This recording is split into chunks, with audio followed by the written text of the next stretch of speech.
Trigger warning, sexual grooming. I just watched a documentary on Hulu called Keep This Between Us. I am a survivor of similar grooming. That is a winter summer situation where an adult is sexually grooming a minor or a very young adult. I think this documentary is really important. First of all, I don't think most of the public, and I know that many churches do not even understand what sexual grooming is, what it looks like, and how it develops. It's really weird, but the three women whose stories were outlined in Keep This Between Us triggered and validated my own experiences.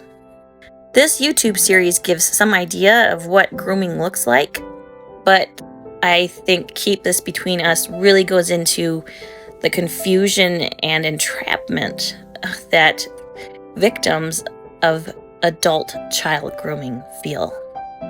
One of the survivors described it as having somebody take over your life.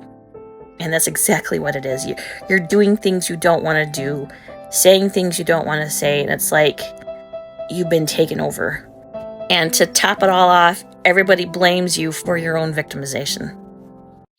My husband watched the documentary with me, and that was validating too because he kept looking at me to check on me while we were watching, and we both knew. I mean, it sounded like the same story. The same story. So no, it's not romance. It's not love. It's an adult person taking advantage of a child. But the documentary left me with questions.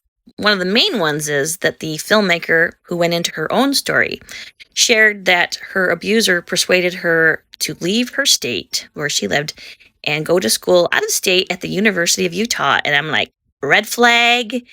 Is this guy a Mormon? I'm coming to believe more and more that the polygamy problem in Mormonism has enabled the continuation of sexual abuse within the church up to the very day. Because one of the things my abuser told me was that, oh my goodness, we wouldn't have to keep this to ourselves if only you could be my second wife. And I was like, thank God I don't have to be a second wife. But I ended up having to marry him. So I'm really curious to know if the filmmaker's abuser was also a Mormon. I wouldn't be surprised if he was. Especially since she did this documentary. That's a breadcrumb.